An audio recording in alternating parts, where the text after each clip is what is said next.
Hello नमस्कार। यो हेर्नुहोस् न, यो कौशी खेती, यो टमाटर यो बोट रोपेको थियो, फल्न चाहिँ यस्तरी फलेको छ यो टमाटर।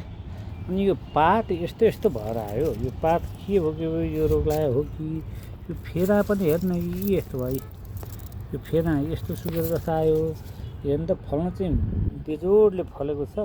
यस्तो यो सुकेको जसरी यो खरानी लागेको जस्तो भएर सुक्यो, के होला बताइदिनु भयो, आभारी हुने थिएँ। यता खोर्सानी यो सानो बोट भइरहेको छ।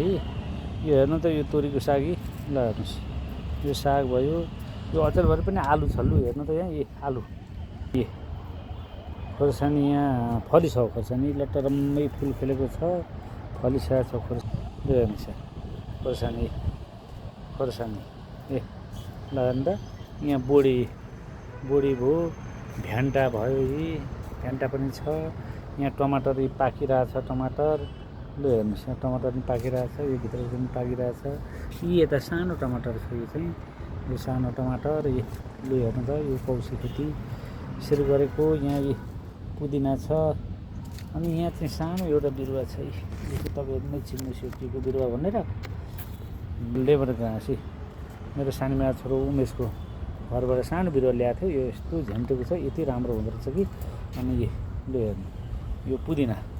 अनि यहाँ सानो टमाटर लटरम्मै पाकेको छ, ल हेर्नुहोस् यहाँ यसरी पाकेको छ सानो टमाटर। यसपालिको सिजनमा टमाटर चाहिँ किनेको छैन मैले। पर्ने यसबाट धेरै नै 5-7 किलो फल्नुपर्ने यो रोग लाएर यस्तो राम्रो। हेर्नु त ल हेर्नुहोस् यहाँ यस्तरी फलेको छ।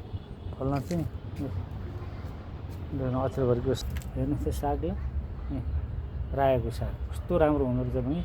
यता काँक्रो पनि छ, यहाँ यो टमाटर फलिरहेछ। यो छ यो ड्राइगन फ्रुट पनि। यसो ड्राइगन फ्रुट त अहिलेसम्म खाएको छैन, यो आशा पनि भएन। ल हस् त हस्, नमस्कार।